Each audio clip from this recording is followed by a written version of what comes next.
Good evening. This meeting is a meeting of the Board of Education of the public for the purpose of conducting the school district's business and is not to be considered a public community meeting. There is time for public participation during the meeting as indicated in the agenda. Upon request of the superintendent, the district shall make reasonable accommodation for a person or persons with disabilities to be able to participate in this meeting. Call this meeting to order. Hopefully you do the roll call. Mr. O'Leary. Here. Mr. Arnold. Rugerly here. Ms. Greatorex Here. Ms. Kangas here. Mr. Lundy. Here. Mrs. Samara Here. Mr. O'Haver. Mr. Patel. Here. Ms. Rafferty here. Right, next on the agenda is the approval of the meeting minutes. Our packet included the meeting minutes from April 10th, 2023. I move the Board of Education approve the meeting minutes as presented. I'll second. It's been moved and seconded. Is there any discussion? Hearing no discussion, I'll go to the vote. All those in favor of approving the meeting minutes as presented, say aye. Aye. Any opposed, say nay. All right, they have been approved. Next is the approval of the agenda. Board policy provides that the superintendent of schools shall prepare an agenda for all board meetings as directed by the president of the Board of Education. I'll move that the Board of Education approve the agenda as presented. I'll second. It's been moved and seconded. Is there any discussion? Hearing no discussion. All those in favor for the approval of the agenda as presented, say aye. Aye. Any opposed, say nay. It has been approved. Move on to our school presentations. Tonight we have a communications update. Communications Director Hope Vestergaard will share information regarding district communications, school statistics, and plans. Melanie McIntyre. Department. Do you want to?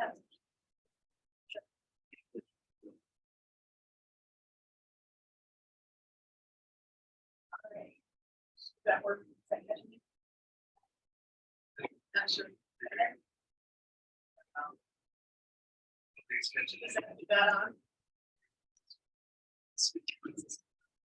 Yeah, it should be done.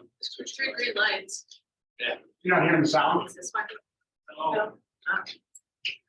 And we got the tech guy. Appreciate it. Work now. Yeah, oh, there it is. I just had to stand up.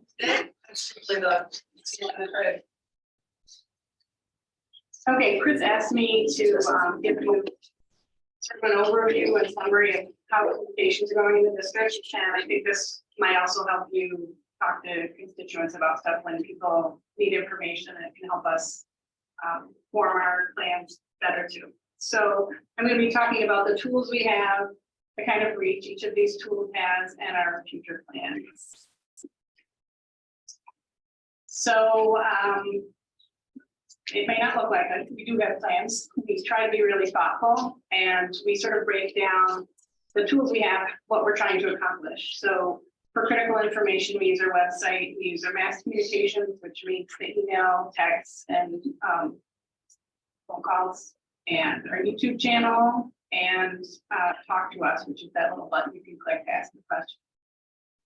For engagement, we're using Facebook, Instagram, and YouTube, and part of our plan this year has been to really highlight curriculum and culture. We had a survey that said engagement was down, staff engagement was down, and we thought that this would be one of the tools we could use to help with that, highlighting the great work they're doing. So these are our tools in summary. Website, print publications, as well as electronic publications. Our email, text, phone calls, we have the app, and then our social media channels, we have our YouTube, Twitter, Facebook, and Instagram.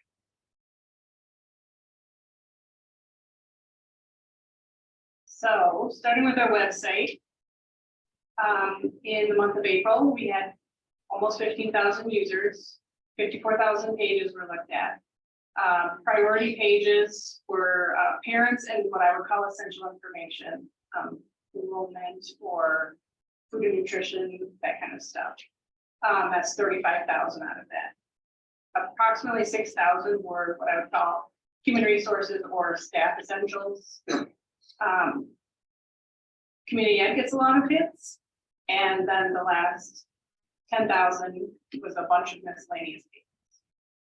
The demographics for people who use our website, I don't think they track below 18, so that's a little bit skewed, but the vast majority are what people look at is probably recent graduate parents. 65% desktop versus 35% mobile, although the new users that is swinging in the other direction.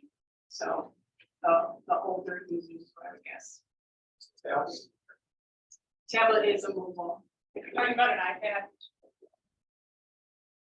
So our goals, looking at the website, Melanie and I have done an audit of what everything is being used and what we deem effective. And we think that the website can be simplified in some ways. We don't see a lot of activity on the individual building pages, so we would like to collapse those. And then I'll talk a little bit about what we're going to do with that information that should be there. We also want to improve accessibility. We've been moving to icons. It helps for people that will be reading. We also, I don't know if you noticed, but you can translate pages at the top of our website. You can translate pages in pretty much any language you could want to. So that's a nice feature. Part of that means we have to shift away from PDFs because those can't be translated in the same way, but our website has tools that we can do that. So that's part of the ongoing work that we're doing.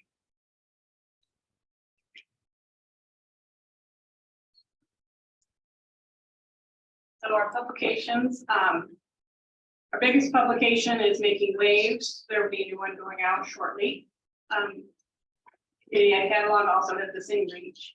They go to about 10,500. Electronic newsletters, we currently have 3. We do athletics 3 times a year, 1 for each season. We do Dread Notes, which is the creative arts, writing, art, music. And then we have Wayfinders, which at least a back to school one, but some years we do another one based on what's going on. We would like to add a STEAM newsletter once a year, sort of summarizing what we've done. I'm really happy with how these look and people's response to them.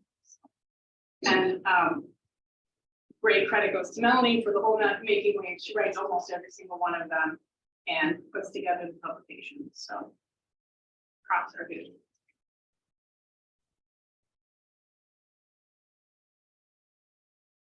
All right, mass communication. This was interesting when we did the audit. We're currently using Blackboard. Blackboard was purchased by Finalsite, who is our website provider. We're really happy with Finalsite. Not so happy with Blackboard. It's deteriorated. Some of the issues are that it's an automatic platform. If people unsubscribe from one message, they're gone from everything. That's frustrating for everyone.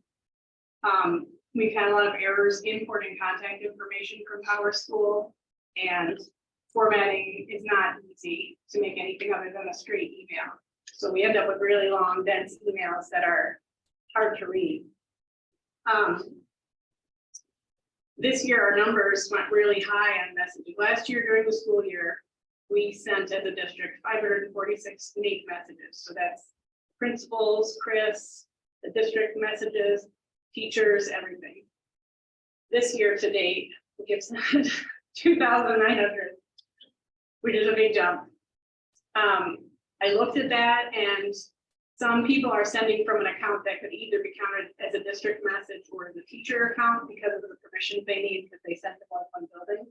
So I don't really think it's worth it. I didn't see a significant problem. I'd say about 1,000 or 1,500 of those are attendance messages, which everybody had not been doing, and that's not a problem. We should send those, but we do need to look at streamlining how many messages we're sending out, because the more you send, the less people read. The good news is Finalsite has their own messaging mass communications app, and it's much better. People can subscribe or unsubscribe from one kind of message. Along with that comes an app. I'm going to talk about an app in just a minute, but we're pretty optimistic about making that switch.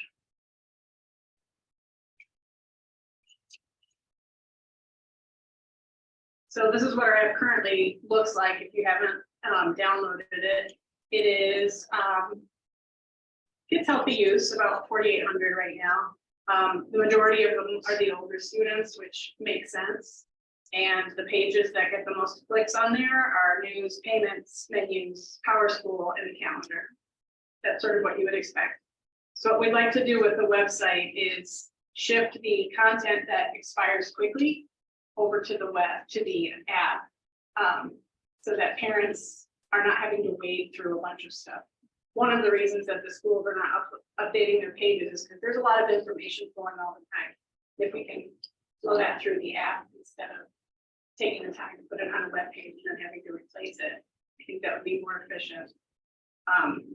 The new product will also allow us to post in both places at one time so that you don't have to go back and regurgitate it somewhere else. Special focus on making waves, part of our audit. Sure. On the app. I like it. How many? I don't, all the administrators, especially principals, they all use it. I see some. Yeah. That's on here, the other time they peak all the time. Yeah. I have kids there, but what's going on? Yeah. I don't see much. So they should, all the buildings should be sending their messages to the building also through the app. If they're not, we can look at that, but they should be. That was been our practice. There's a button, but the current system is a little, for some, you gotta log in on the computer, you gotta type in, there's a way to do it from home that you can add graphics. It's, most of it should be going there. I know I sometimes send it to the app if it wasn't meant for a large audience. We use the messaging system to make it as accurate. It's what I mean, the challenge, like, it looks like we sent out of Blackboard, we sent 2,900 messages. And we sent 2,900 to the app. Yeah. Just trying to figure out. I'm wondering, there's something in there you subscribe. Yeah, you can choose which buildings you're seeing. So if you're subscribed to all of them and you're not seeing stuff from some buildings, we can check on that, but yeah. So. Yeah, the I other, will check. yeah, you reminded me that, so back to the mass communications. So that I gave you the numbers for what we sent out, but the messages that were received, so how many places those messages land. Last year was 200,000 at this point. And this year is more than 1 million at this point. So we can do some streamlining and housekeeping. Sometimes what will happen is someone will send out a message too quickly and then they send a correction and they send another correction. Because they're not thinking, okay, these parents are getting all these other messages, this is just me. So some of those things are things we can fix. But there are things that we can send more frequently than we used to. And it's, one thing we know is with communications, there's no shortage of information coming at us all the time. Over communicating seems to be the right thing to do, but the way people are consuming it. Emails alone, we've all wondered what out means. And nobody has phone it. And when we did making waves, we looked at the topics, and so we can see that it's heavy on the high school and Mill Creek, and we would like to make sure that we're covering everybody. So that's just something we'll take into consideration when we're picking new topics. These are the topics that get a lot of press. I mean, these are topics that are frequently visited: achievement, community, place-based learning, arts, STEM, special education, and wellness, which are all nice things for us to be highlighting.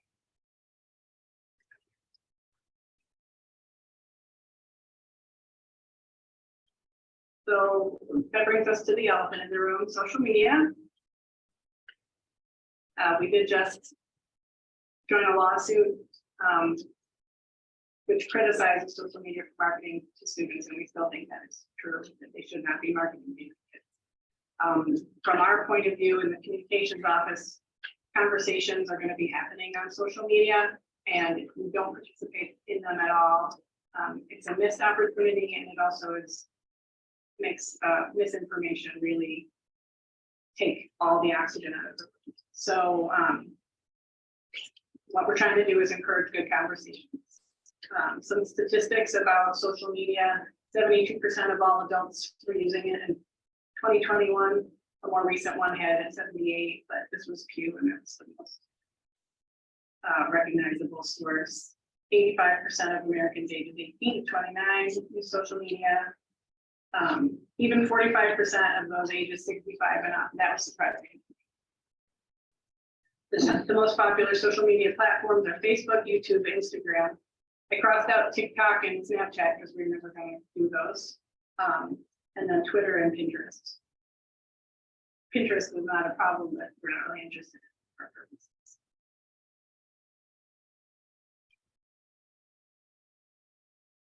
So these are positive uses for social media. We can build our reputation. We can increase awareness for important issues or campaigns, or when I say campaigns like the Solar Walkway, or like the Sprout Love, we use social media to promote that, things like that. They can also drive engagement when we ask a question. Melanie and I went to a workshop in the fall and they talked about asking questions about social media, and we asked one and immediately the engagement went way up on Facebook, which is just nice because people feel like if the page is for them, you see them, they see you, and people are interacting.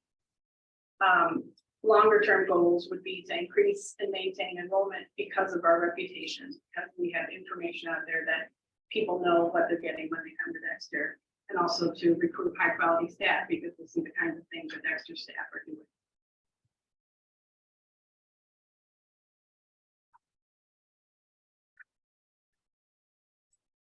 So Twitter, we don't do a lot with Twitter. We have steady followers there.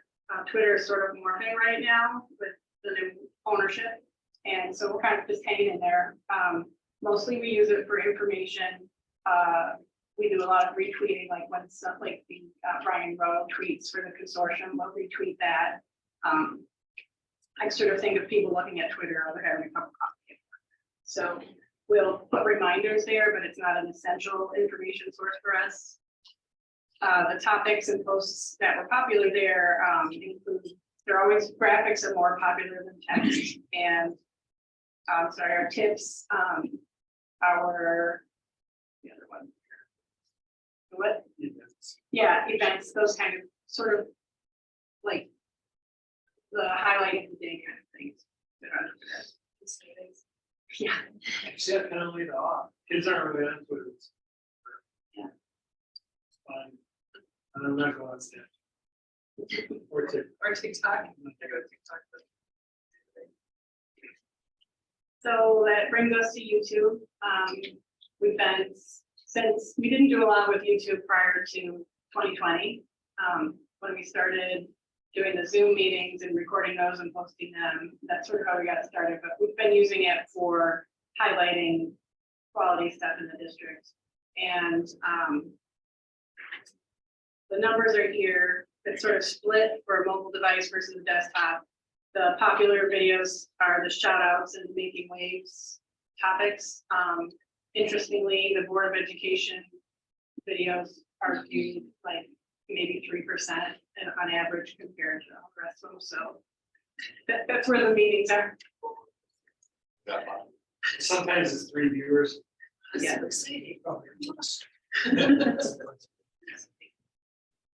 Facebook is still going strong.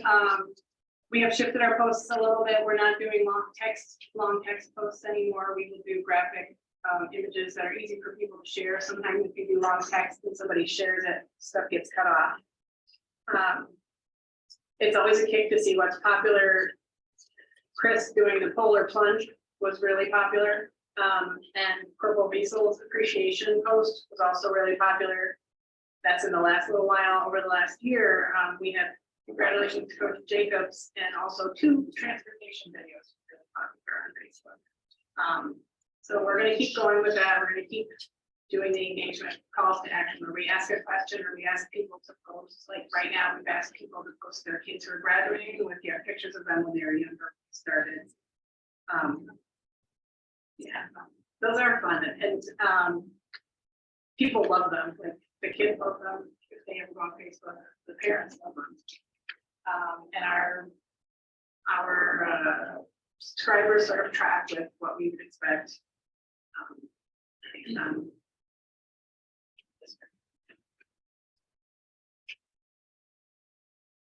So here's the fun one. We just launched Instagram on April 18th or 19th. This was something that we held for a while, and I wanted to be really thoughtful about it because I just didn't want a different kind of Facebook. And the one thing that I felt we don't have as much online is just actual like nitty gritty teaching and learning without the big explanation or anything. Sometimes you just see kids doing something, you can see the value, see how engaged they are, and you feel excited about what they're learning. And so we decided this is what we're going to do. We just launched and we have a video that has gone viral. It's had this morning 400,000 plus views in like 2 weeks, which is kind of crazy. But it's really fun format because you're really just taking a tiny little slice. It's not hard for teachers to contribute. It's not hard for us to put it together. But I think we're building a really nice library of sort of slices of Dexter life. So that's just, we just started that. Let's see if we can. Well, I have to pull it up. It's not in here. How much are, what is it possible for students engaging for school activities, credits, actually learning? I know they do the yearbook. Yeah, so There's a lot of stuff here. Marketing. Yeah. Big one.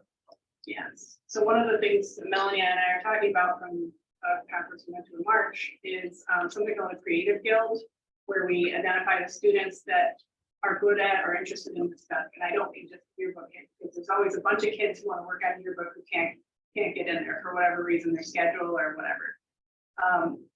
So it's sort of a organic thing where you say to a teacher, I'm looking for somebody who likes to take pictures, you know, and so we're starting that and we're going to have them contribute to these things. And you know, I would be happy to do more than that.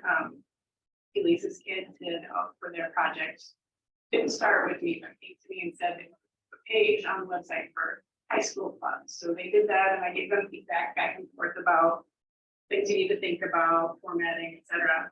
And you know, that's kind of stuff I love doing because they're excited about it and they learn a lot in a really short amount of time.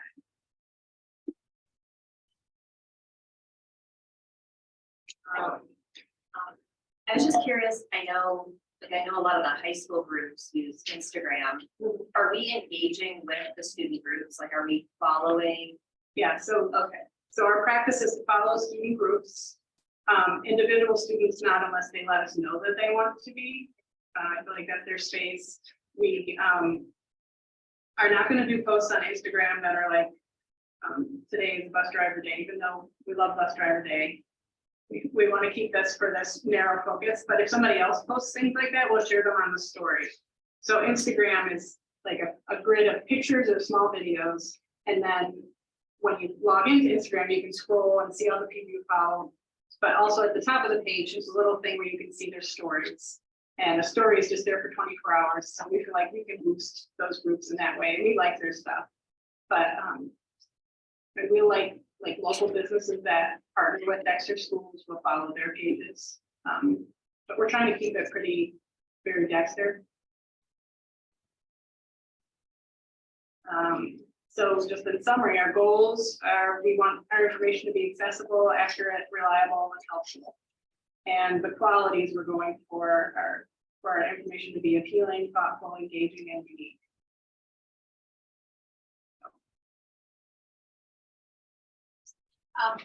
Thank you for putting this together. It's really interesting stuff.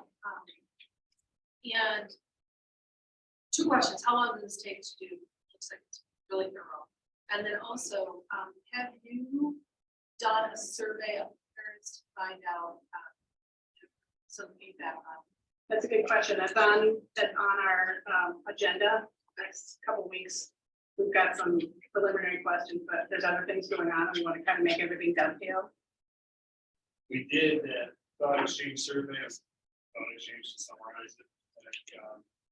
Asked what parents felt about the district, the communication section question out there. We have a survey just for communication going out there. because we've been working on this for a little while, since Melanie and I have both been, you know, trawling the data for the different places since we did that. Well, we actually started that last November. Yeah, November was where we went to that conference. We're like, oh, that would be really useful. So we started doing that, and then we just pulled it together. Just Chris did. And I want to thank Hope and Melanie for making all this happen. Hope is, our communications every year is better and better because of Hope's leadership work. And Melanie telling our story, making waves and all the stories. It started out as just this concept, and it's really taking shape in terms of this beautiful publication. You can look back and go, yeah, that was really, and it's a great way to learn what's happening. You know, bite-sized. One of our takeaways from the conference we've been to is that you can't start communicating with people when you have a millage that you need to pass. You need to be communicating all the time so they know who you are and what you do, and you're not trying to sell yourself at the time that you have something on the table there. You're just all the time you need to be making sure that people who don't have kids in the district know what they do. When you think about where we've come for the last, say, 10 years, we had, I don't know if you remember our website at that time. It was like, what was it? It wasn't WordPress. What did It was something free. That was free. Every page was like this long, and it was a bunch of links. It looked like it. And then we had, right at that time, we shifted from Scrappy to the ship. Was it Scrappy out? It's dreading. Right. Ship. I don't know, I just named it dreading. She could have been. Not now. Not dreading. Colors, from color schemes, the logos, branding, looks to the base, and even the fonts, which is great, so it looks like us. And it's a constant evolution. So put our website up against. Thank you. I would agree with you. I was just on another district's website the other day and I was like, I don't know where anything is. So. I mean, people still say that about ours, but we're trying, we're getting better. Yeah, I mean, there is definitely when you know where you're going, but I think ours is easy to navigate even if you don't know where you're going. In my opinion. And it's really hard. We had almost 15,000 users in April. Yeah. I mean, 15,000 people to look at for anything in the same way. What we know is shifting to an app and more of the information on the app is the way people function. I mean, I use apps for almost everything now instead of the websites. You try to avoid the website, it's just harder to navigate. Not ours. I have one more question. The number of emails that are coming in, that surprised me. The big jump from last year that you reported or to this year. The year before during COVID and the masking, do you have that data? I did not compare. I was wondering if people were just born out last year. I think it's Maybe something else. I mean, we do have more users now, and with more users, it takes a little while for them to sort of get the flow, ebb and flow, and like the tricks, like you send it to yourself first, so you can check it, and then you send it to everybody. Those kind of things take a while when you have a bunch of users. I don't do that.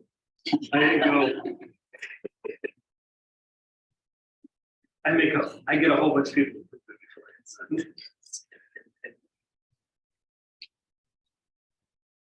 Anyone else have any questions?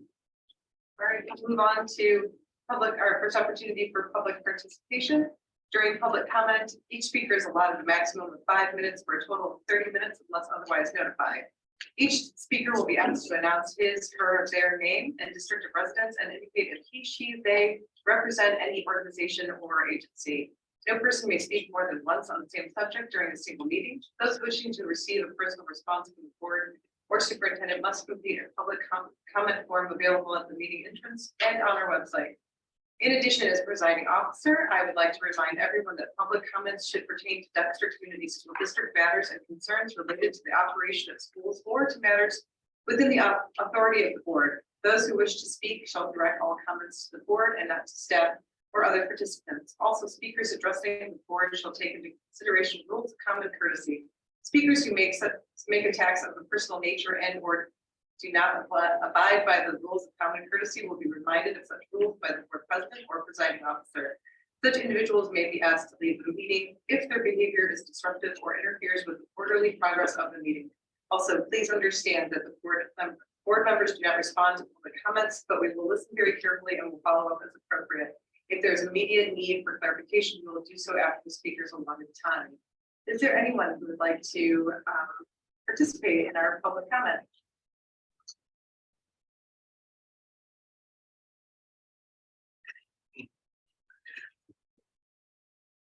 I like the subtle peer pressure going on here. All right, we'll move on.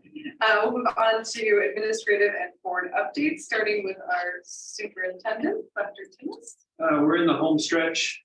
We're in May, weather's warming up. And we're in home stretch, graduations in a few weeks. So congratulations. We have a few things, speaking of the polar plunge, we're looking to host next year at the high school, so our kids can do it during the day and maybe do it at the high school and Mill Creek. And, or just at the high school and Mill Creek, kids be able to participate in fundraise. It should be a great opportunity. We have a couple of teachers working on setting that up. On Friday, we have CPR training at Mill Creek. We're gonna have students get CPR training, certified. And then there's a statewide pool of ISDs working on alternative routes to teacher certification called Talent Together. And the kickoff information is out for people who are interested in becoming teacher certified. It's an alternative route. There is a bid put out throughout the universities in the state of how many slots different universities would provide for teacher certification for people with bachelor's degrees or close to bachelor's degrees, and for $10,000 or less. And so we have slots set up all the way through northern Michigan, up in the UP, and then through Lower Peninsula from schools all over the state. And it's a statewide effort. There looks like there'll be some state funding to help, and then it'll continue to scale out. And what it's set up as is it would be a registered apprenticeship through the U.S. Department of Labor, so that participants would actually get paid like when you do a journeyman or something like that kind of experience. So it changed it to more of a residency model instead of sit in university and then go learn. It's learning while you're in classrooms. So it's to address some statewide challenges and to continue to evolve the system. So it's pretty big. There's ISDs throughout the state all signed on. At some point, boards may have to. We're not sure yet, but it's information is available and it's out there. The last thing is we're going to offer to our high school parents and students virtual internships as part of the program. The information will go out there, the information night next week that we'll send out probably tomorrow. So working with it's a company that has been doing these they're out of the UK, but they've been doing it with higher ed. And what it is the 4-week experience over the summer that parents would have to pay for it. But students could work on the first pool we're going to look at is engineering. And they would actually be placed with an engineering firm somewhere around the world in a virtual internship for 3 to 4 hours a day for a 4-week process and coach through that process. So we're just trying to offer opportunities. We'll see. Hopefully it goes well. But we've met with the company a couple of times and looked at their work with higher ed. And they're looking to do K-12. And actually, I've talked to a couple surrounding districts that we're going to offer the information to them at the same time and see what kids want to do. They do different careers. We want to start small. It's a pretty quick turnaround. But it would be a great experience for students that are thinking they want to go into engineering to actually get an experience before they go to college for 4 years. It's $850, I think. I think it's $850 for the internship, which is cheaper than 4 years of college. We're not gonna. Right at this point, we don't think we should be paying for it yet. It's essentially an initial stage, you're gonna just do a trial. Yeah, just offer it. See you. Is there a chance for credits? No, it's an experience. I anticipate there'd be some kids who want to do it for college application reasons. There'd be others want to do it to see if they don't like the career. It's sort of like an exchange student. An Yeah. Exchange student program. Where Similar. you pay for it, but you get the experience. Yes. That's the kind of stuff. So we'll see. We're gonna offer it. We may get 0, we may get 16. I've talked with the Chelsea and Cillian superintendents, and we'll expand out across the 3 districts. See if we had 16 families and kids that want to do it. They don't have a hard number. You have to hit 16, but with their partnership with the different businesses, I've been trying to find out how many businesses are in the Ann Arbor area. I got the list yet. But it does, we went through meetings several times and looking into it. It really does look like a nice experience for some kids. Tomorrow. Oh, tomorrow. So for this, So it'll be information night is next week. Tuesday, maybe? What's the next week? Sometime next week, but was that Thursday? So it's next week. It's fairly quick turnaround on the information night, but it'll be recorded. It'll be able to give opportunities. It's a unique opportunity. That will boost the YouTube numbers. That's all I have. Board president update. I don't really have anything. Also, graduation, looking forward to it. Okay. All right, we'll move on to our student representatives. George, like I said, final season is here for any class meeting, that's always fun. And then everyone else should just kind of be, always doing their fun projects, not space projects. Pretty excited about having them, so probably hear about a couple of those. Here's thing. I do believe that post on high school that was a bigger space project, wasn't it? Or It was actually a music, but it's a hands-on, it's a music video, Anthony Cook at YG. It's always, I think it's, if the kids make record players using a staple and a pencil and a cone of paper. And they spun the records on the pencil and used, like sound. Actually play. So there's a lot of projects going on in young grades, not just finals going on for juniors and seniors, but that's the worst end of it. And then if you want to catch the end of any spring sports, now's the time to do it. I know there's a lot of that senior nights or finals or championships going on now. So it's kind of just winding down, but we're kind of in the peak of experience. Yeah, so also on that last Sunday, the Sprout committee at Hillside High School actually hosted a really cool event. Sorry. Called the Sprout Move-a-thon, and basically, that we kind of moved everything into and a lot of like students for an hour to support this event, and the goal was just to raise money for the numbers. So I think that would. Yeah, it was a really fun time. Spread Love is an organization that likes money a lot for like things like this, and just we'll give them money and then they divvy it up and we like grants, anyone going chemotherapy or cancer treatment can just get the money they need to just keep their car payments, house payments, things like that, and just stay afloat. So it's just like take this and be person for a while. So it's good that our high school does that every year. And that's like what our senior option, senior option, that's where money goes. So this and added the 2 fundraisers for it. Yeah, we're actually hosting a long actually for it. So that should be really exciting. And I think last week the other as well. So that was sad music went on. That was the spring production. If anyone saw it, a little biased, but it was a good show.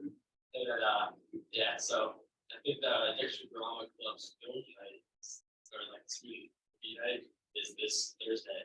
7 p.m. So if you want to see any student films that have very deep meaning to them, you can try it and watch the films on Thursday. That should wrap it up. Thank you. Thank you. All right, moving on to our consent items. Consent items are typically approved in bulk. We have personnel requirements, personnel requests for leave and budget report. I move the Board of Education approve the consent items in full. I'll second. It's been moved and seconded. Is there any discussion? Well, I will discuss. I just looked down to see the retirement letters.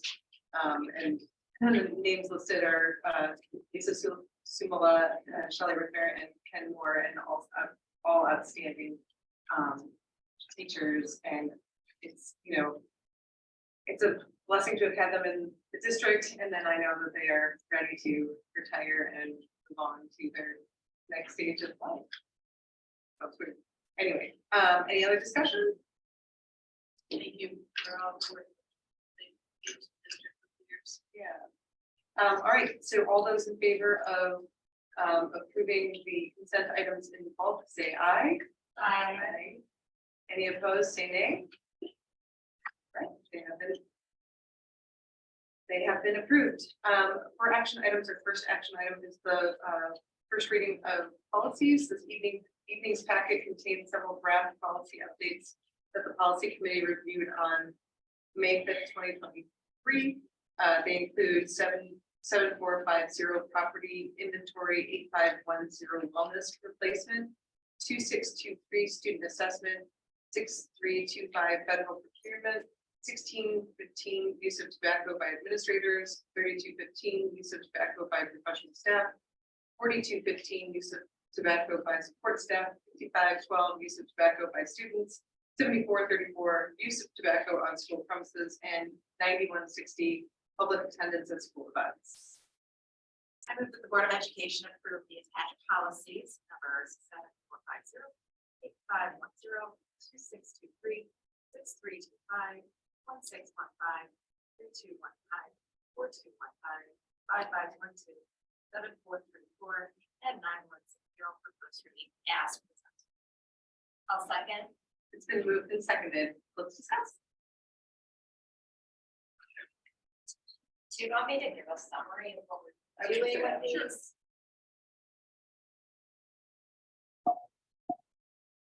Okay. It's a lot of policies and I'm doing this on the fly, but I just thought it might be helpful to sort of have it out there. The first one, 7450 with fixed assets and property inventory.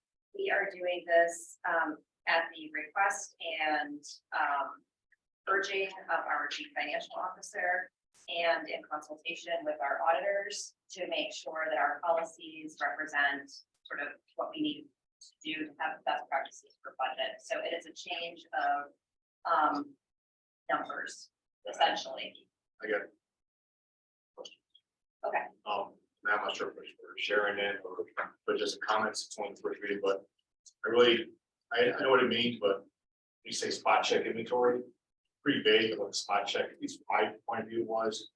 And then you talk about federal funding requires every 2 years of physical inventory, an actual physical inventory. Spot checking inventory or inventory seeing vague except for anytime you buy new stuff, it gets added to the data. I didn't see anything about like sub-hand receipts or how we physically make sure that everything is where it's supposed to be versus. Are you asking a question about technology or about fixed assets? Fixed assets. Okay, Technology's so, a whole different. yeah, so fixed assets are the larger things that we purchase and we keep those in a basically it's just an Excel file so that we're able to depreciate those. The depreciation for a school goes on our government-wide statements, not on pretty much anything that you guys see on a regular basis. It doesn't impact our budget. It's the government-wide that shows our total assets of the district and our total liabilities of the district. That includes all of our funds, all of our operating funds, all of the NIPSers, the retirement costs, all of our debt and debt payments, that all goes on our government-wide. So when the government-wide first started, the recommendation of the GASB Council was to have that be a $5,000 limit, and we've never changed it in the last 25 years. The auditor has recommended that 25,000 would be more reasonable. And then we do have, as part of our insurance program, they come in and do a full replacement value and review of all of our fixed assets so that we have adequate insurance coverage. So each year, what we're doing is we're updating. I mean, it's things like all of our construction stuff that we've done, we put on and depreciate everything that we've spent, regardless of if it's, you know, a chair, because it's all added on in full.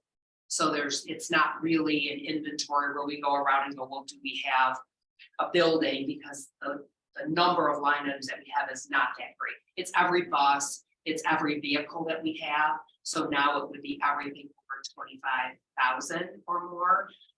And the key reason that this came up is we're now required to put on our government-wide statements our subscriptions, our software subscriptions, the value of those. And so we have 50, 100 different software subscriptions, and we now need to record all of those subscriptions based on the present value of their useful life.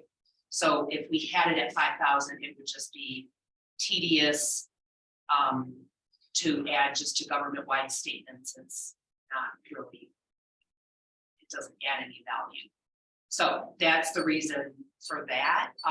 Technology is a completely different process, but from the fixed asset and that threshold standpoint, it's so that if, you know, if the Little League buys something and it costs $15,000, we're not chasing all those things down to actually depreciate those to our government-wide statements.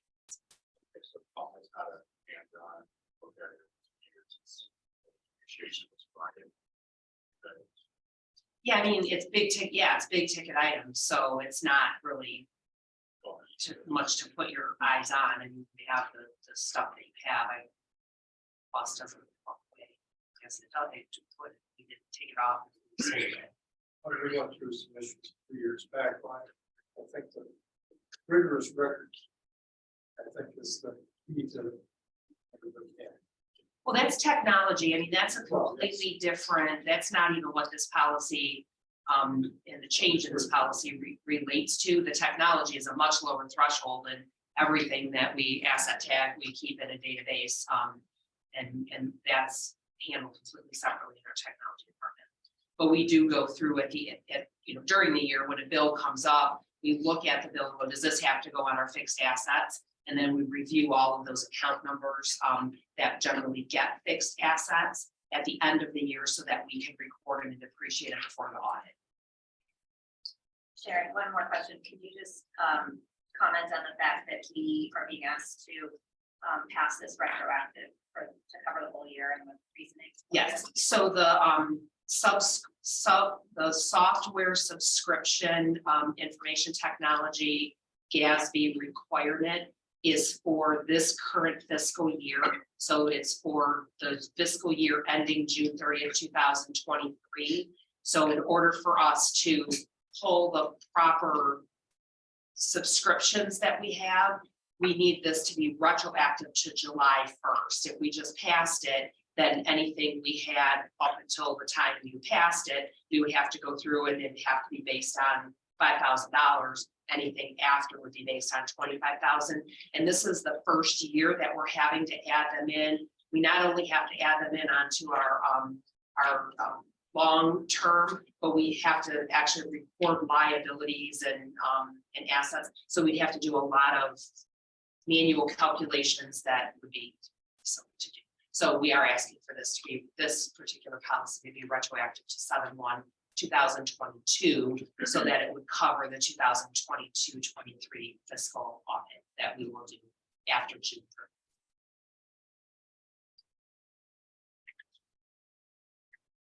Any other discussion on this one before we move on? I just have one question, the actions, 400. Oh, we'll go through it. Okay. We just stopped on the property inventory. If it's not. There is one that's included in the packet that was not moved forward for first reading, so. Probably 8,400. Okay, so student assessment, 26-23. This one, there is no specific change to the assessments that are being given in the district. There are some changes to wording, just to make it more complete, and then there is a added section, kind of giving responsibility, outlining the fact that their responsibility for the assessments is under the superintendent. Questions on that one? I was, SAT. Yes. Yeah. Paragraph A, or assessments.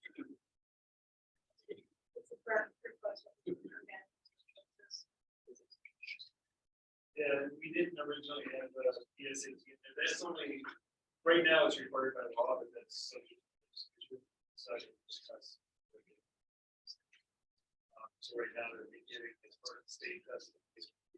GSA 7, 8, 9. That only started. So we didn't have it selected. Policy.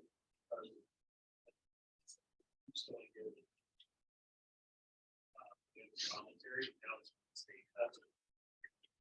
Right, so it's on the question. Part of the law. It is right now. Why don't we listen to it? We could. It's currently not, but we could list it. What will happen is if they change the law at a given time. Change the law, that change the law. That might have changed the law. Currently, it's not listed. That's why it's not in the policy. It's not required. No, it's not in our current policy. Our current. Our board, this would say, 26, 23, we don't have PSAT listed, even though we did this. We could list it, but it's struck out. So this is a revision of. The strike through shows. Let me get these from yellow there. Okay.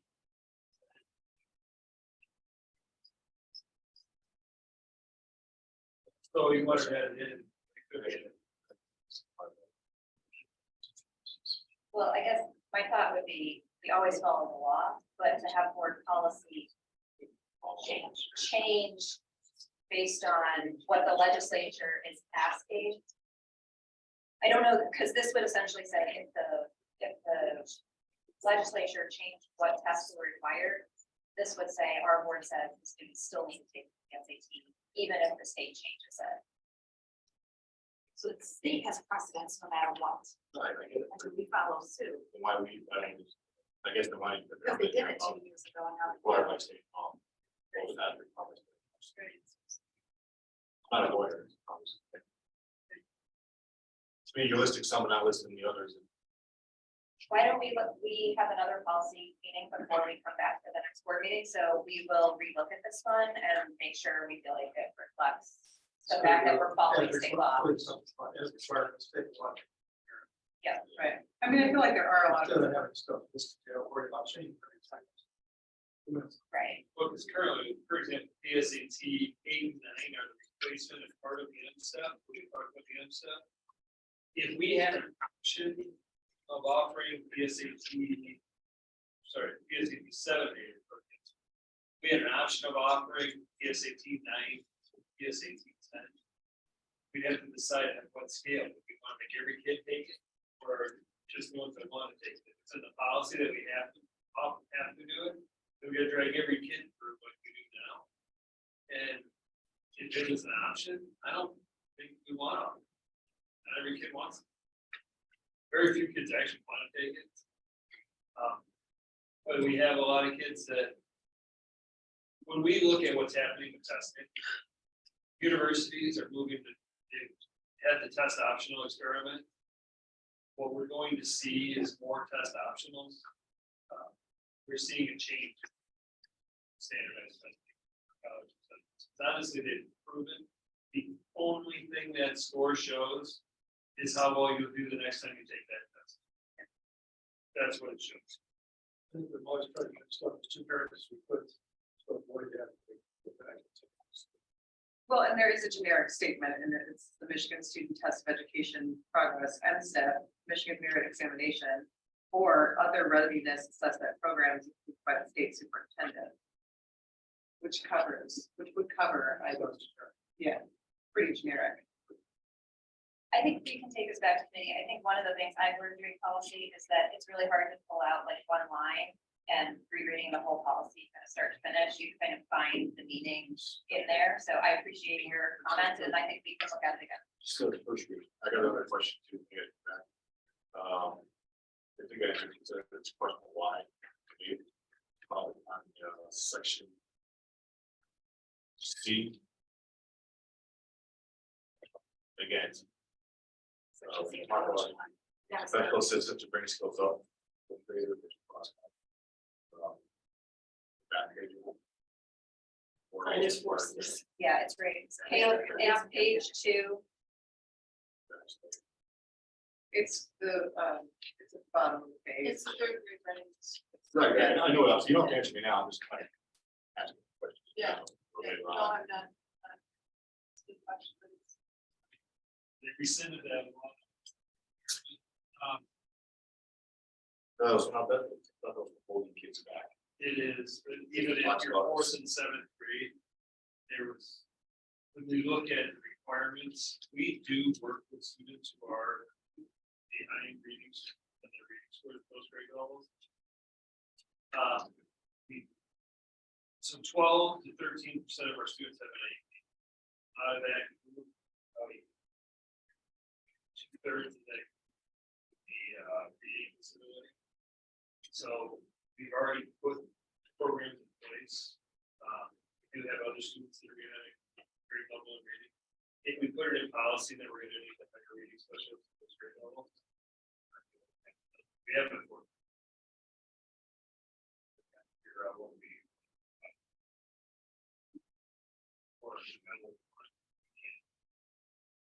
Like, And why is Eastern?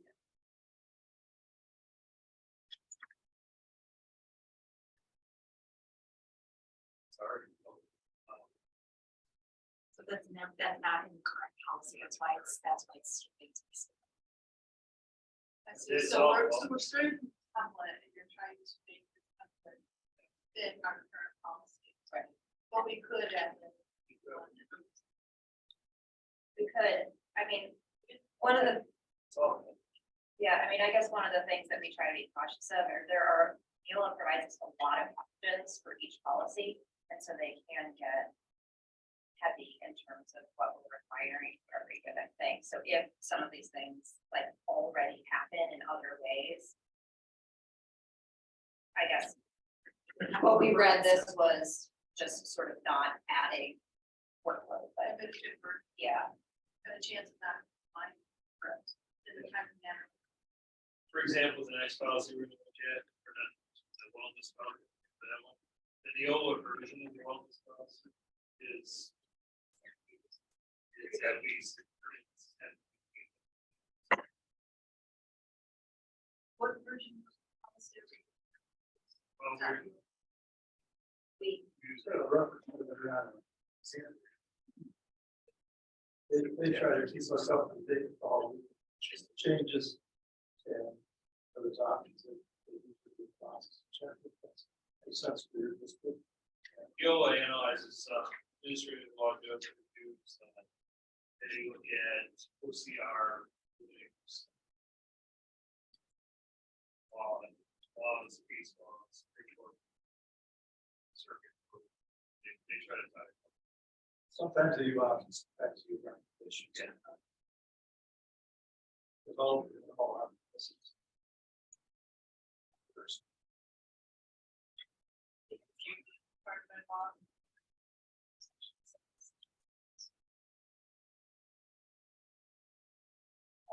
are we good to move to the next one? So 6325 procurement, federal grants and funds, the main change here is an increase in the dollar. And what is marked is what we currently have in our policy, and we did not make any changes.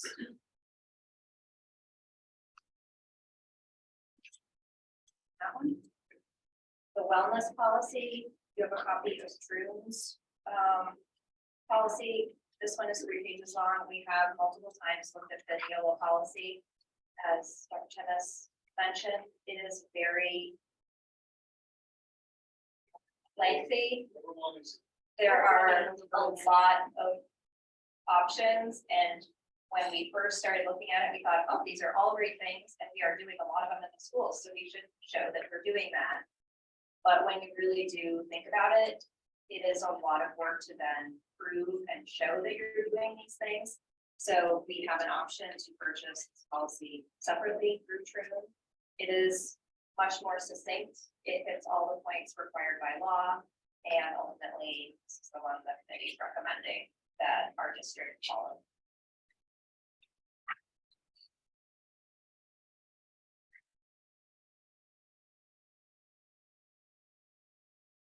Questions? Okay, it was 8,400 that was in here. This one has not moved forward for first reading, so we will just pass on that.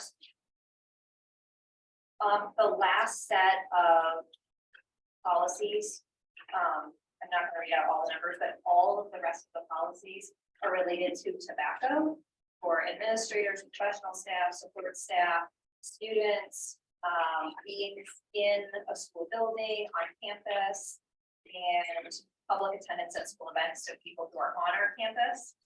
All of these policies, they have added definitions, and mostly they have added electronic smoking devices as part of the policy and falling under the tobacco rules. So they are minor changes. We did not make any changes to our current policy other than their recommendations for definitions and newly included tobacco products. So we're not allowed to. Correct. They're not allowed to be in. And we didn't include exceptions. Sometimes there's exceptions. On school property though. Yeah.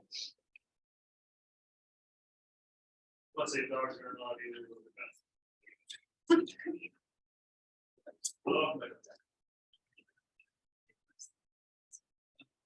Actually, there's a bed here right there. Is it on the turf? It's on the turf. All right, so Greg, is there any more?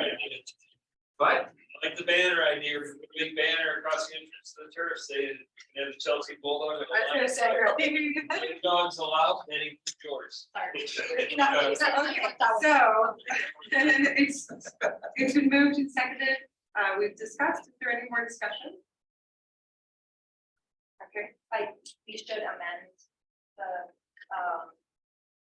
we should amend to remove, policy 2623 from first reading.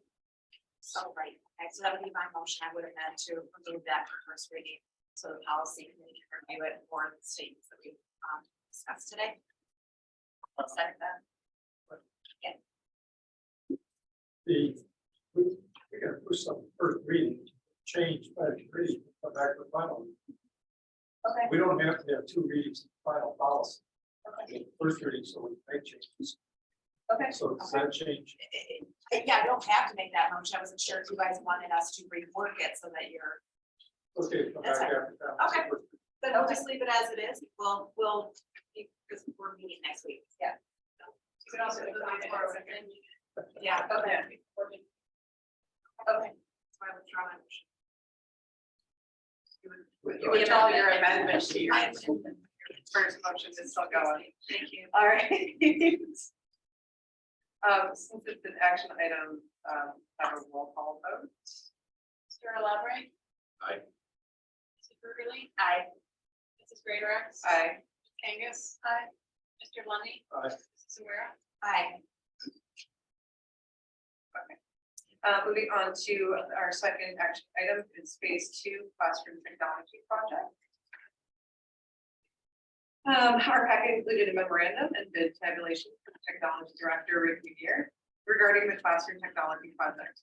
Rick is also here to present at the meeting and answer any questions. And also just stand up and fix technology just by standing up.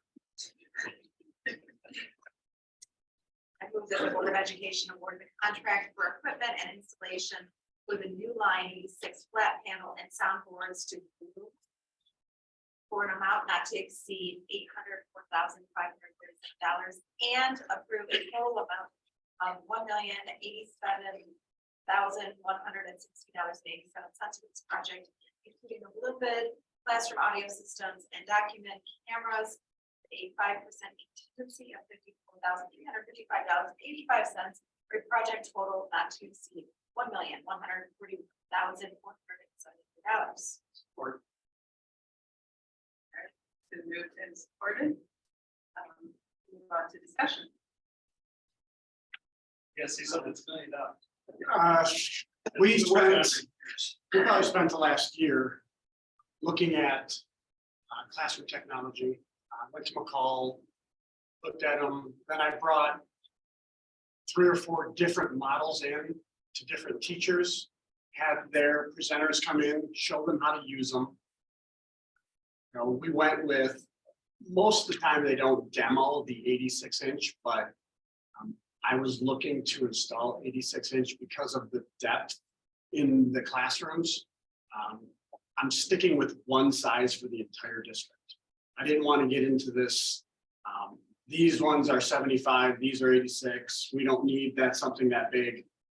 If I keep one size to the whole district, if one goes down, I can replace it. I can have extras. The bid included with Bloom, they'll give you a 1% extra. So considering, because we've got 240 coming, I get 3 extra just to sit on a shelf. If there's any problem with any, I just swap them out and then they come and replace them. Every projector has every panel has a 7-year warranty. So they're covered for at least 7 years. Technology is pretty new, so they're expected to last over 10 years. So, and then I demoed a couple sound systems as well. With the new building, we put new sound systems in, so that was one. And I put in some newer technology and a couple other ones to see how it would work. The system that we chose has an optical out, so it's a little better quality. And with us replacing all the speakers in every room, the panel that we went with, the only one, has an optical out as well and in. So we'll get to use the better sound quality technology with the stuff that we got. I was able to utilize the MC bid and not go with the vendor supplying everything so we could save money. And it was $54,000 just by me purchasing the sound system, having them install it. And the projector or the document cameras, I didn't feel that it was necessary for them to put that in the bid because I'm not going to pay them to just set it on a cart. I mean, that's, so we're taking that responsibility on as well. Save the district money. This is all part of the bond replacement technology. The current projectors are, some are really old. Back in 2008, purchased and some in 14. So they're extremely old. Bulbs are breaking all the time, replacing, and the quality of them is starting to get even worse where even if you do put a new bulb, they're still pretty dim. And I'm replacing them to the tune of 10 to 12 a year. And it just, now's the time. So we'll do the whole district one shot. They'll be done. They start the first day of after school ends. And I have them completing the project on August 15th. I have a week of leeway there. If for some reason it should go a little longer, PD will be that first day back. So we'll do a webinar with the entire staff. And so someone will be explaining the process and they will do it. So we'll do the whiteboard, we'll show them, we'll give them time to test it out, do it. So give them a few hours to play around with it. And then we have lifetime training with it. So every year after we get new staff, or even if we get a new staff in the middle of the year, we can have them come out, show them how to use it. Is this interactive with students as well? I mean, are they able to say to the? 100%. So the board that we picked, the students with Chromebooks, phone, any device that you have, they will connect to it. So a teacher can have a presentation going where all the students will present. They can be in a waiting room, and then the teacher will allow them, and then they'll take over the screen. And then, I know that during COVID, when there was the hybrid work environment and teaching environment, some districts or schools had cameras that could follow teacher around, so that the teacher didn't have to be static at their desk with that option. These do not have cameras on it. You can hook a camera through the USB port, so if you have a USB camera, you can put a camera on it. And they can, it does have the capability of recording. So if a teacher, say she knows she's gonna be out tomorrow, so she wants to do a math lesson. She can turn the mic on, talk to the TV with her session, and then end it, and it will record all the clicks, everything she does, and her voice as well. So it's truly interactive. And it also has a built-in browser in it. So if a teacher forgot her computer at home, she can go to the board, log into the browser, log into her Google Drive, get all her documents that she has in her drive, get her email, get everything she needs, and she can use it just like she would her computer. And can they do Zoom? They can Zoom, So they there is can a have- Zoom app on it. Okay, so if you had like a guest speaker, for example, or wanted to invite in electronically or. You can do that, and they can Zoom, obviously they wouldn't see you because they don't have a camera, but they can share their screen, demonstrate whatever they're doing on it. And with them, we do have a document camera. So we're replacing their document cameras, so the document camera can act as their camera. So they can just turn the document camera from down on the document to facing them and use it as a camera. So, Oh, I was gonna say, interesting. yeah, so you've given me a little bit of an answer to the question I had, but I was hoping you could expand on it just a little bit more in lay terms for those of us who haven't sat in these classrooms. So we're talking about boards on the wall. TVs, picture big Yep. TV. So that's a 75-inch TV, I believe there. So it will be a little bigger than that one. But it's that style, like it's like a television type. Well, that style, that there is probably 80 pounds. The one that's going on the wall is closer to 200. So it's, and every wall that it's going on will be prepped. Most of them are cinder block. There are some at Beacon that are drywall, and the drywall needs reinforcement. So it's all been put in there. But the anchor school will have a sheath mount that comes out away from the board, because that board is higher set than Beacon. So Beacon will go right on the board, but Anchor will have this bracket that allows it to sit lower than the board, so the tray doesn't become a problem. And it's good for the younger kids. So. And my technology from projector to now the TVs is way more efficient. It's style, you need to get more functionality. And then the computers just talk to the TV. There's an app. So would it make somebody like a brick box like this, where you would not have to go and turn on the box? Guys. Flash should be back to. I was gonna say- That was how you change the channel. That's why the student always does it. Hey, man, go change the channel.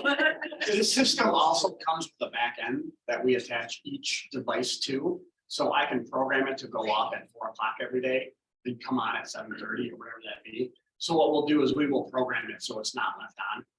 It's a little easier than the projectors. I come in on the weekend and I shut 3 or 4. But this gives us the capability of doing updates remotely. Just about everything we can do remotely. And we can also take over. So if a teacher calls the help desk in the middle of a lesson and says, I'm struggling, I can go into the back end and mirror her screen. And I can take over the whiteboard, the board in her classroom and show her what to do. So. It's all connected to each school.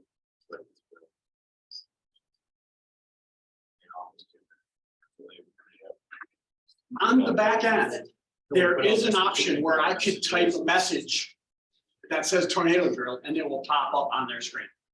Yeah, it does have that capability. We'll update the tomorrow. That's not what we planned ever in the process, but the capability is there.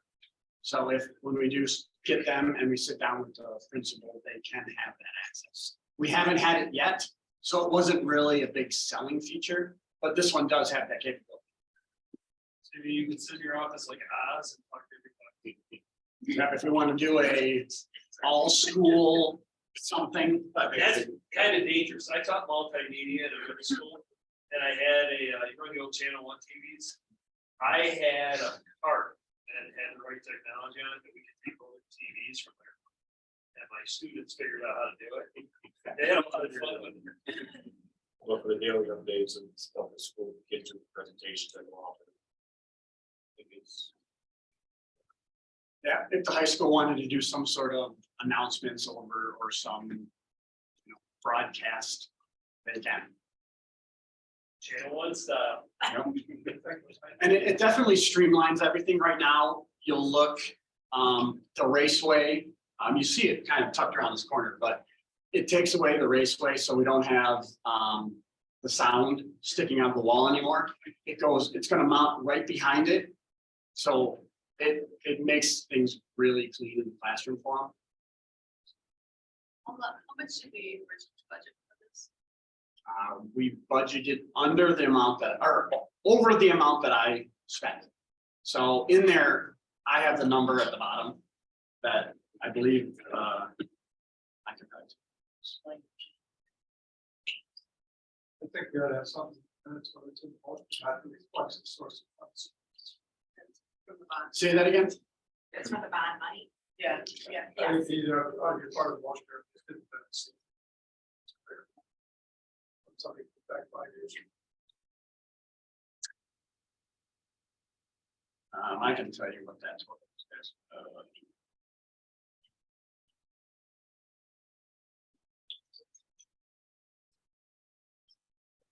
Sharon, these series 1 or series 2, so it's Series 2, it doesn't really matter for resolution purposes, but it is into Rick's Series 2. 1,230,000.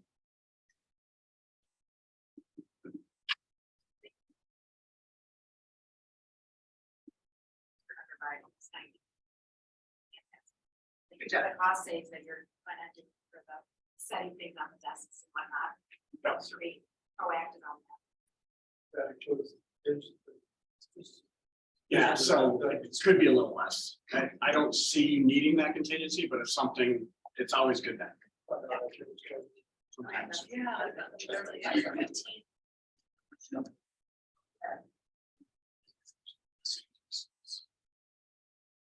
Okay, any more discussion, questions?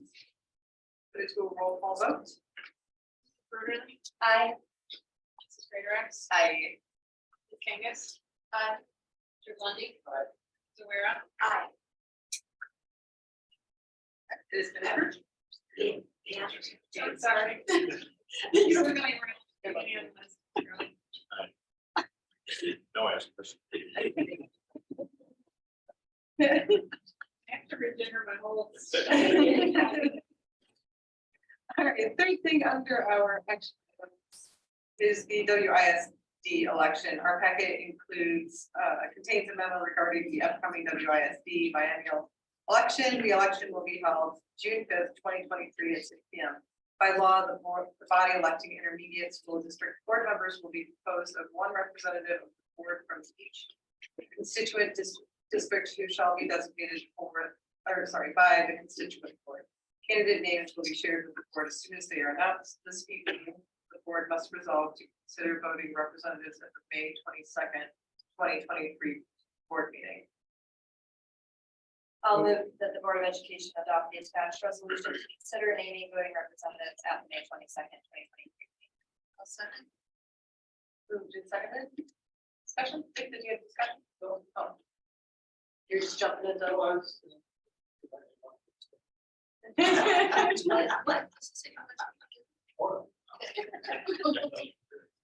got lots, we got lots.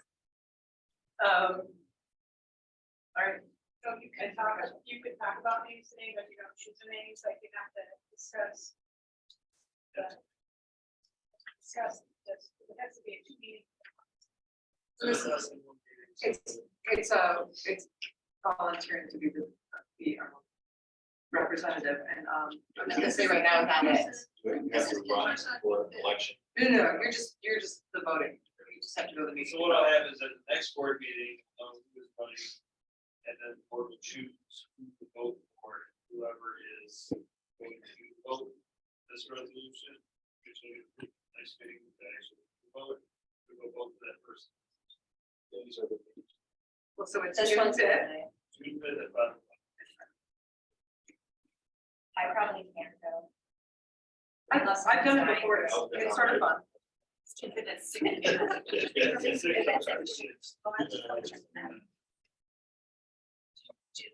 So Lisa's softly putting her hat in as a discussion item. Only because someone has to go, I can go, and I don't think senior parents should have to go, so. I'll still be crying. But there will be they do have to nominate a second person, And also- somebody who has to be available in case I can't go. Mondays are really bad for.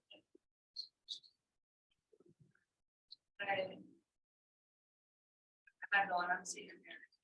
Sorry. I'll be cleaning my house. How many person?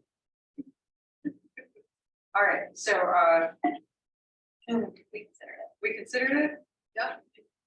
Okay, so this is a resolution tonight that's gonna be decided. So, So we're committing to make a decision later. That sounds great.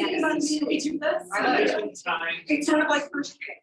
yes, I've had times over my career where Dick probably has 2 weeks, set a meeting. You talk about this for 1 minute, you close the meeting, then you start your real meeting, so you talk about it again, so you can have time. All right. It's nice when it falls, where you actually have a meeting, on a normal schedule, but there's times where you don't get the cycle. Okay. The loss of it's gonna be. Never done. Oh, you're welcome.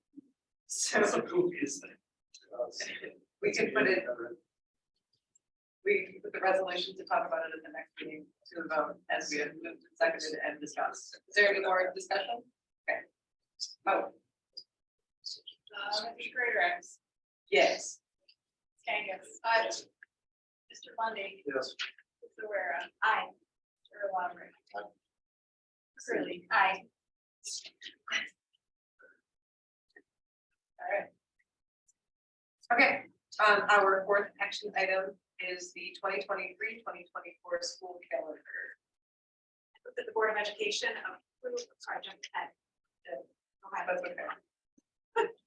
On May 5th, 2023, Dexter Education Association ratified the 2023-2024 school calendar found in this evening's package. I move the Board of Education approve the attached 2023-2024 school calendar, which is draft C to B. All right, that's fine. I'll second. It's been moved and seconded, we can discuss. I was gonna say, this is really exciting. It has a nice flow to it.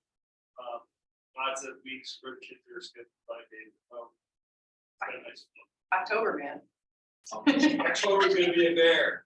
I also appreciated the day off after Halloween for kids. Oh, yeah. Sorry, parents. Yay, teacher. Is your, So much. are the blues professional days? In-house work days? My only time. Sorry, I'm bored on it. Two of them fall on whatever you get. Whatever you get. They removed all the Fridays to make it more. for parents. That's hard to do. On Wednesdays of the day after Halloween. I like It that. is a hard day. It really is. I appreciate it. Yep, my question, we have 30 hours in professional days, right? That mandated by By law, we have to do at least 30 hours. Right. We, the teacher has to. do it. Yes, by law, every teacher, in the school district has to provide. We're supposed to. We have to do 30 hours. And good, good. May I ask the difference between half day versus the early release day? Or the big release day? Same as this, they're all half days. They are like release. No, that's okay, that's fine, just wanted to distinguish those, because there are districts that have early release, as of like or every Friday.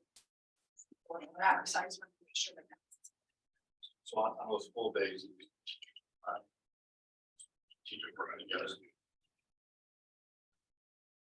I count it, nice, or their calendar, and why? Because there's some stuff coming up for the fall. And nice not to have to apply, and with the election cycle is now, it's everybody affected. You don't know what we're doing now, sooner in July, it's the same set of people. So just, I don't know if it's a possibility to do it in some tentative, we didn't finalize it maybe from an organization. For the same reason. We'll Build up. What are the green ones? They're kind of new, so think the Gallup survey stuff about collegiality and working together and building trust within buildings, so that's time for staff meetings, building PLCs, collaboration within the staff. Those just specific buildings, so not district time, or building. So just on January 25th, do students report on that day? They're there in the morning, so we stuck with the 2 half days like how it used to be for exams. But instead of making that just a full student day, to again build in some team or towards that collaboration of curriculum and things like that, just promote that. So it's kind of mid-year, right between 2 semesters. And then we have the building day at the start. And that's a non-student day. And that's good for students. So the first day of school is September 4th. September 5th. Half day. Fourth doesn't, that's announcement, I think. So just to clarify, this looks like it was specifically written for staff and a different parent version will come out. It's easier to read. Okay.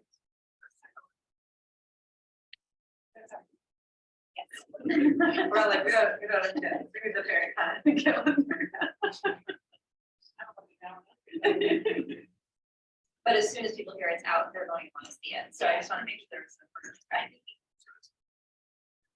And yeah, Hope has it ready. Yeah, Let's go. Folks got it. Thank you to everybody who worked to get this done now. Later. I know the district parents appreciate it. For sure. For sure. Is there any more discussion? Okay. Put it to a vote to the motion on the table, which is to approve as presented. Ms. Kangas? Aye. Mr. Lundy? Aye. Mrs. Guerra? Aye. Mr. Oliver? Aye. Burley? Aye. Greer? Yes. All right, moving on to discussion items, we have the WISD budget.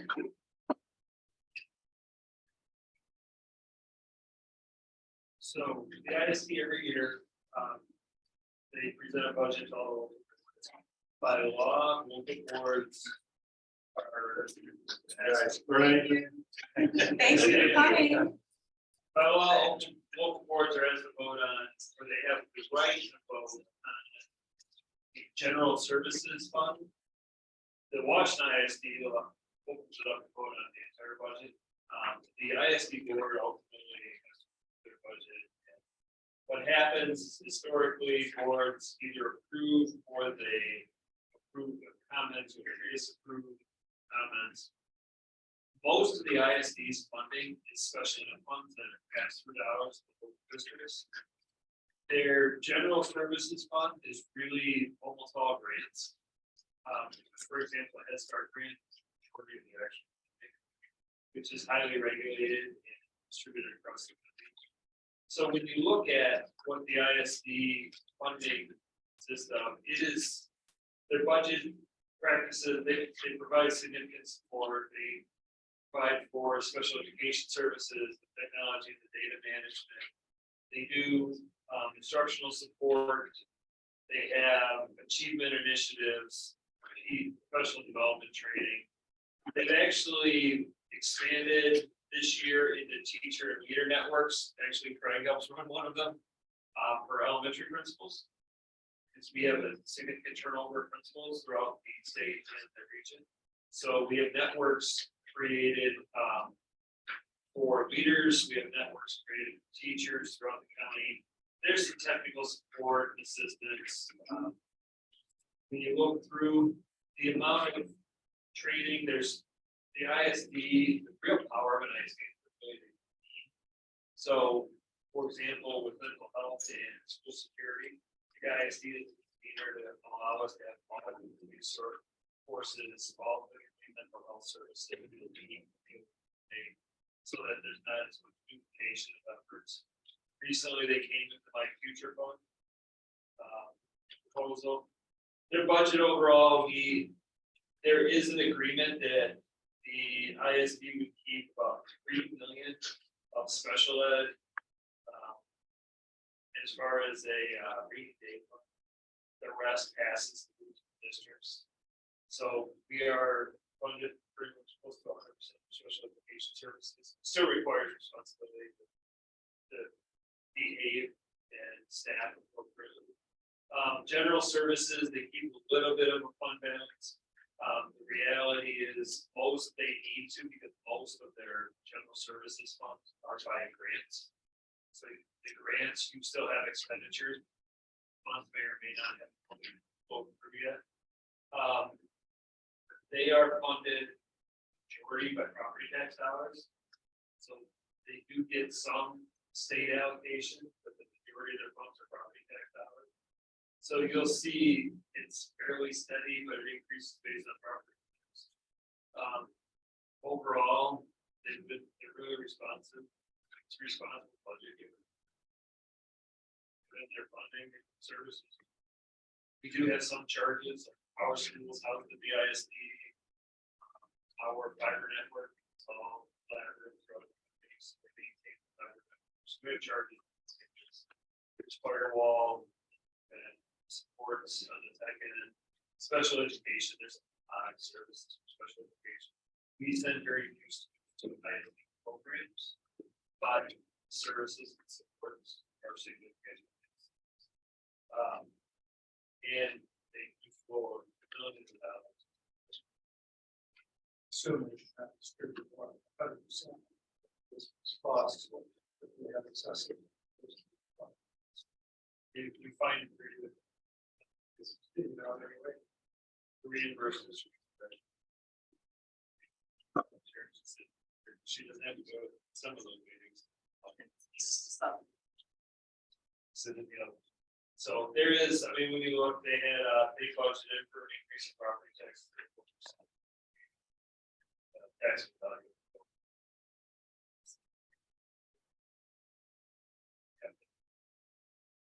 They do have some grant changes, significant grant changes.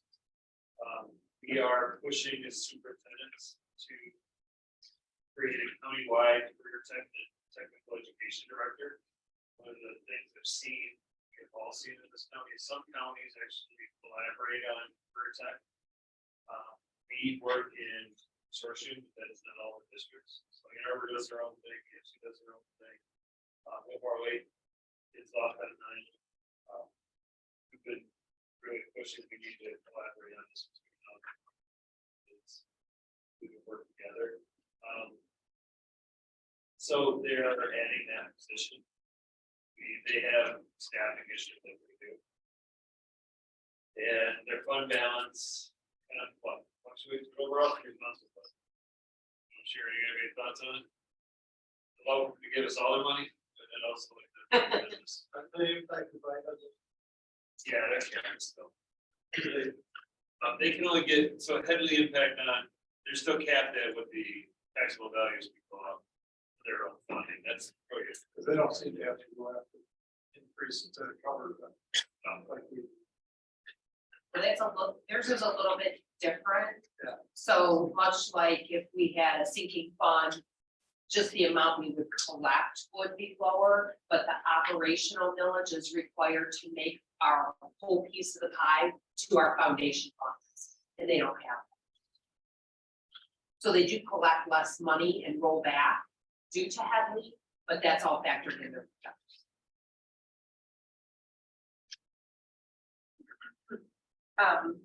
So the board must adopt a resolution of support or indicate specific recommendations for change before June 1st. And this item is presented for discussion. Is there any discussion? I'll just note that I did go to the full budget presentation on behalf of our board, and I did not have any questions about it. It was very thoroughly explained, and we went over the presentation in detail.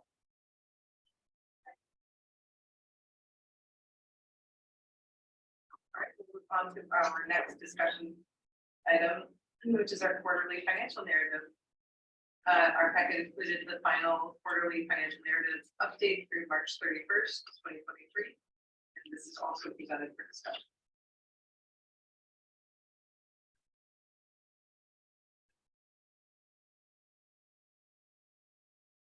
It's always just so thorough, and it's kind of, so you get to see what everybody's doing, it's like, my goodness, you know, but everybody looks like they're on track, and I appreciate your honesty. You know, any other districts comparable? No. They just spit out a bunch of data, you know, that without interpreting it. Yeah, this is a little more qualitative than quantitative. We Which is- understand that takes a lot of extra work, and we really do appreciate the translation. I will pass that on. Thank you. Yeah. So there's two different games. Two responses. Yeah. Do you have a question? Yeah, I got some. Okay, go ahead. What did I say now? Board comments? Yeah. You know what, I know you know what it is. I just want to find the bulletin form 1014. Yeah. You know what that is? Can you explain it like in 60 seconds? I want to comment on, just explain in general. So it's really a comparison of the various school districts across the state on a number of metrics. Right.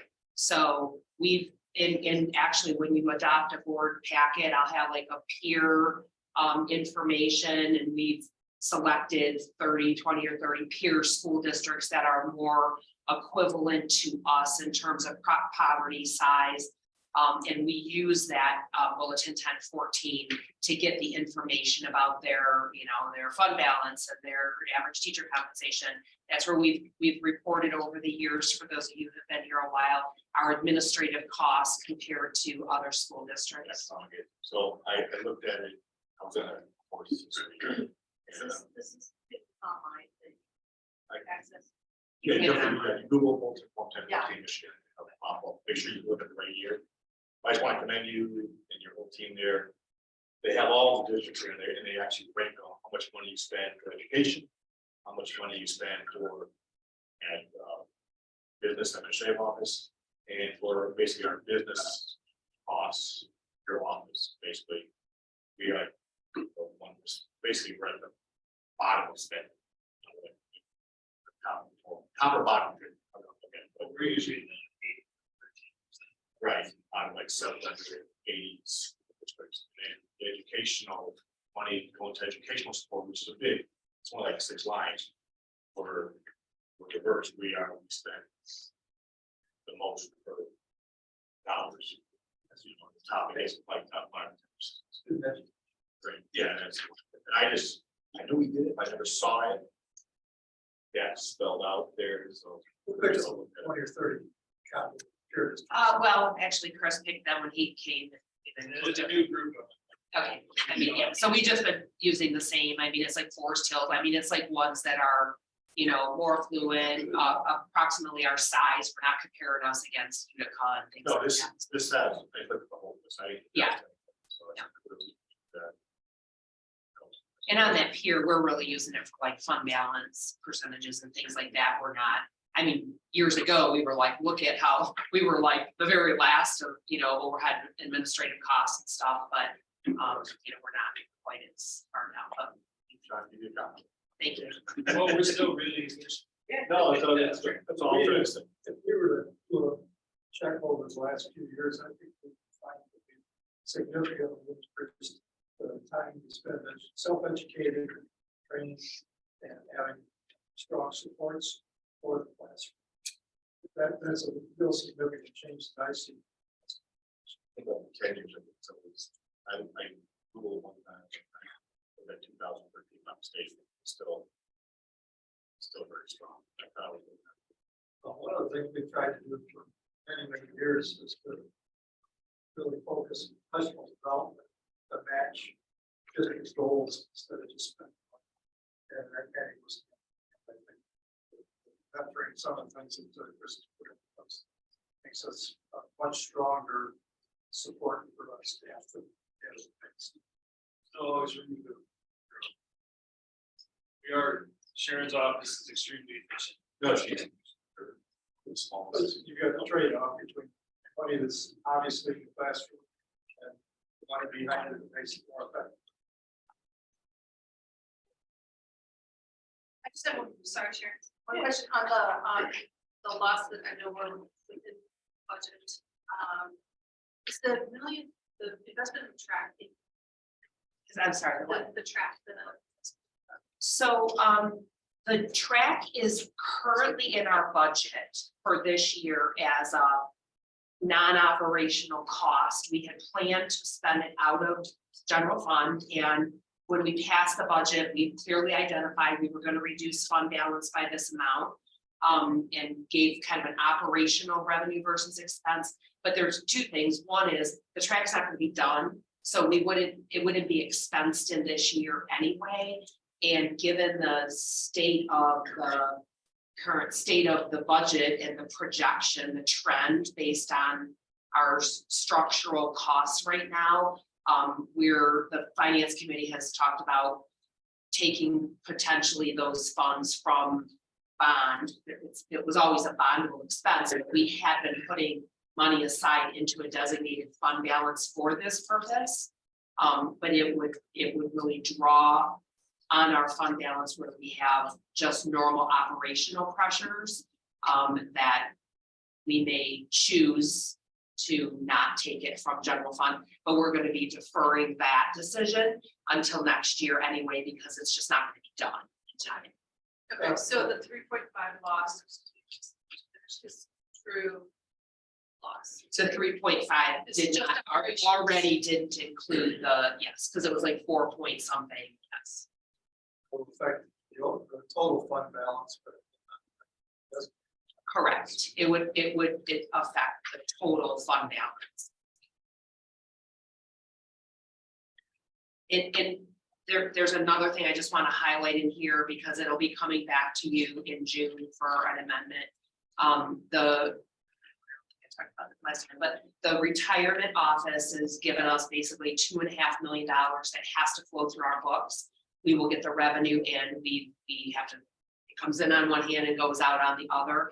It will have to hit our expense lines. So both our revenue and our expenses, we will come back with a June revision because I have to have in the proper functional areas, I need to have enough money. 2.5 million is nothing we can absorb with just various variances. So we will be coming back with that, but it will have a zero net impact. You spoke to that. Thank you. policy requires the capable budget. So backing up on revenue budget. End up having a lot of entries, we make it all wash out.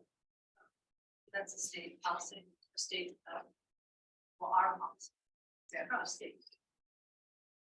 Yes, it's like state law. Yeah. Because the auditor has to. All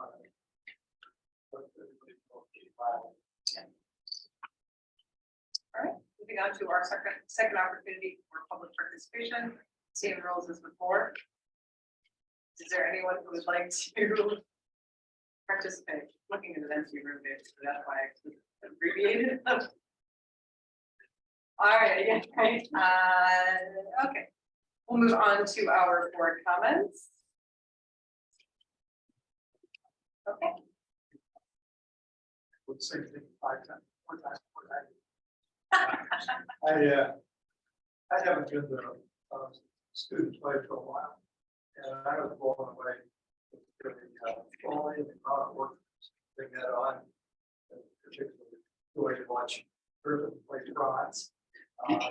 For me, that's looking to start and come on stage. But it's, I go back to when we didn't have any of these programs. I think Diane Stevens started the drama activity. And the way that's going, the quality of the whole production, and between 45 and 50 kids on stage, all the support. So it's a tremendous opportunity for kids. So it's a real joy to watch that. Well, they should. Oh my God. You were. She won 4 times. I don't know. Well, yes, and I'm a big fan of Griffin, but I also went 4 times because my kid was in it. But really, I was there for Griffin. You're right, Dick, the amount of time and effort that the kids put forth on everything is just amazing, and the parents that put in a lot of time, and of course, Miss Palmer, it was amazing, and it was very exciting to have a kid who was a part of it and then give her kudos, even though I did nothing. But yeah, it was wonderful. Very wonderful. So. What's biased? Well, and I will say that I actually do go to several performances of the drama club that's on. So not all 4 in a row, but I have been to every production they've done. Yeah. So anyone? That's right. Okay. Wow. All right. We have our informational items, our nice job notes for February and March. And then we have some closed sessions. So we will make a motion. Yeah, I was the board session for purposes of negotiation. I'll second. It's been moved and seconded. Any discussion? None? All right, we'll recess for about 2 to 3 minutes. The bathroom and the clear rooms.